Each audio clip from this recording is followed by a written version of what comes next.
Hello children. So welcome to another lecture. So today's video session is for the discussion of book B question answers. So as you can see on the screen, this is the book B, chapter number 4. Exercise we'll start from exercise 4.1, that is types of soil. So in your this textbook, okay, here it is given. First it starts with the true or false. Second is a short note for this 3 in exercise 4.1. okay, so let's get started. See, what is that? This is not only just a true or false, but if the statement is false, you have to, what you have to do? You have to correct that statement. Yes, so let's see which is false, that will correct. See, first is laterite soil is black in color, but actually this is wrong statement, this is false, so we have to correct it. What is that? You have to correct and you have to write down this line. You have to write in notebook like this, that laterite soil is, first you write the question like laterite soil is black in color, then you write the answer. First you write answer false, then you write the correct statement. You have to write first false, then full stop, then write the correct statement like laterite soil is red in color, like that you have to write the whole statement. Okay, when exam it's asked like that, correct the false statements in this way, you have to write down. Okay, now let's see what is second question. Black soil gets its color from the iron compounds present in it. Black soil, this statement is also false. The correct statement is red soil. So first write false, then write the statement correct, that red soil gets its color from the iron compounds present in it. Yes, now what is the third statement? Alluvial soil is found in the northern and coastal plains. So that is true. Rajasthan and Gujarat mostly have desert soil. That is also true. Now write a short note on alluvial soil. Okay, so that you have to write down the whole paragraph from the textbook itself. See, I have written exercise 4.1, question number 2, answer number A, that is short note A. This I have put the big bracket over here, that much you have to write down. Okay, from starting from this type of soil to alluvial soil, that is first sentence. Okay, first means first part, second part you have to write down from here to here, that is it is suitable for cultivation of crops like rice, maize, sugarcane up to vegetables. That is short note for alluvial soil. And second is mountain soil, that you can see. Second question is mountain soil. The answer is in your textbook, book A. See, I have written here exercise 4.1, question number 2B. 4.1, question number 2B. See, I have put the big bracket, that much you have to write down. I think in this you have to write the whole paragraph only, because every line is important. So that is the short note for mountain soil. What's the third question? Laterite soil, that is given over here. This also you have to write down the whole paragraph, because every line is important. Okay, if you lose one, the short note will be incomplete, so you have to write down the whole paragraph for short note of laterite soil. Okay, understood? So that is the exercise part 4.1, types of soil. Now let's move into exercise 4.2. What is that? Soil erosion. So in this, see, in your page number 24, 4.2, there are 3 pictures given. You have to tick mark those pictures which cause soil erosion. Okay, and if the picture is wrong, in that you have to which does not cause soil erosion, in that you have to put cross mark. Okay, so first is strong air. See, this is a picture. So this picture is true. Why? Because this causes soil erosion. Strong winds, as we have already learned in the chapter, strong winds and strong water, flowing of water leads to what? Soil erosion. So this image is true. So you have to put correct mark, and you have to write a short note. You have to describe also this picture. Okay, so in this way you have to describe that, yeah, strong winds make the uppermost layer of the earth, or upper layer of the soil, blow away with air. This causes soil erosion. In this way you have to write down. Second is flowing of water. Obviously air and water is also there, so flowing of river water also, what, it takes the topmost layer of the soil and gives the rise to soil erosion. So this is also, this image is also correct. So you have to tick mark in first and second figure. And third, it is wrong. Why? Because afforestation is the conservation of soil erosion. It is not for soil erosion. With afforestation, soil can be conserved. Soil erosion does not take place in afforestation. Why? Then what is the reason for soil erosion? Deforestation is the reason for soil erosion, not afforestation. So this image is wrong. Why wrong? Because the question is asked, you have to tick the factor that cause soil erosion. So afforestation does not cause soil erosion. So it is wrong, and you have to describe that. You have to write that deforestation causes soil erosion, not afforestation. In this way you have to write down. Okay, I will provide you the answers, that you no need to worry. I just describe this pictures orally. Now what is the second question? But you have to write these in notebook. Okay, you have to write these things in notebook. Don't worry about figure. First write strong air, then you write the answer. Tick mark that you can do in the book B only, that you not need to do in notebook.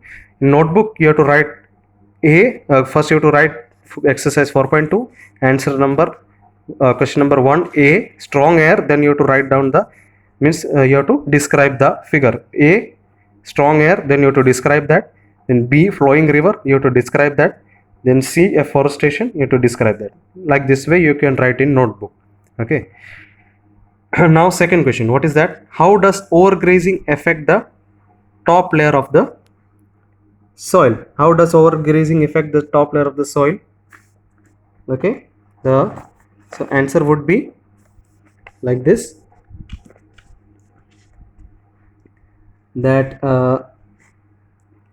overgrazing by cattle and sheep, okay, removes what? When the cow, as I in the explanation time I have already told you, when sheep and goat come and eats the grass, at that time what happens? That process is known as overgrazing. And when they come and eat the grass, what it happens? Okay, it removes the protective layer of the grass and plants. Means the grass is attached to that soil. Okay, so they lose the grass and soil, the soil lose the protective layer of that grass, and what happens? Thereby it makes the chance for erosion, or we can say that making the soil prone to erosion. So in this way this leads to what? Soil erosion. That is the answer for the second one. And what is the third one? Write two alarming facts about deforestation. What are the alarming facts about deforestation? Okay, that you have to write down like this. Means forest, as we can see, what are the facts about deforestation? Means if deforestation takes place, what are the facts that takes place, or what happens with deforestation? So you have to write like this. Means you have to take care. Means alarming facts means, if the forest, in the forest we can say it is a home for all the animals, and thus due to deforestation, if deforestation takes place in forest, what happens? That those animals will lose their house or lose their homes. So it also leads to what? Soil erosion ultimately. So that is the answer for this. Okay, now that is exercise 4.2. Now let's go for exercise 4.3, that is soil conservation. First question is that explain the importance of soil conservation. You have to explain the importance of soil conservation. What is that? Yes, soil conservation is very important because why? It is the most important natural resource that we can find in nature. Okay, and it is based for what? Without soil conservation, plants cannot grow, and it has many nutrients that are available in it and which are essential for the growth of the plants. That is the answer for soil. So this is why the soil conservation is very important. Once again I will say, what is the importance of soil conservation? When the soil is conserved, soil conservation is very important because what? The soil is very important natural resources available, okay, and it is the base for the plants growth. Why we can say that it is base for growing of plants? Because it has many nutrients in it which is essential for the growth of plant. That is the answer for first. Second is, see, I have already matched the following crop rotation. Crop rotation means it is a growing different crops in different seasons on same land, okay. And afforestation means it is planting lot of trees in an area, okay. And third, terrace farming means making steps on hill slopes for farming. That is the answer. Now what is the third and the last question? How does building dams and embankments prevent soil erosion? Means how the dams and embankments help in preventing soil erosion.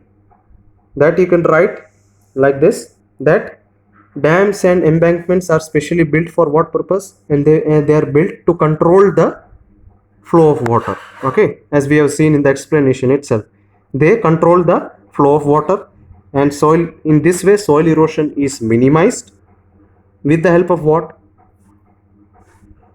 Controlling the flow of water, the soil erosion is minimized, and when it is minimized, certain amount of water remains, and that stored water or that remaining water in the dams is later used for what purpose? Irrigation purpose. So in this way you have to write down the answer. This is the answer for question number 3 of exercise 4.3. okay, so we have completed the discussion for book B, textual question answers.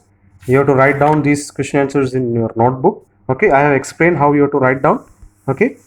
So you have to complete the notes and study the question answers of book B also. As I have already said in my previous lecture, that in chapter number 3 and 4 we are not having worksheet, so we have to make the maximum use of book A and book B, because in worksheet also the questions are made from book A and book B only, okay. Means most of the questions are from book A and book B only. So if we do it from book A, study from book A and B, it is similar only, okay. So you have to concentrate on book A question answers as well as book B question answer also. That is why it is very important for the notes to be completed in your notebook for book A as well as for book B.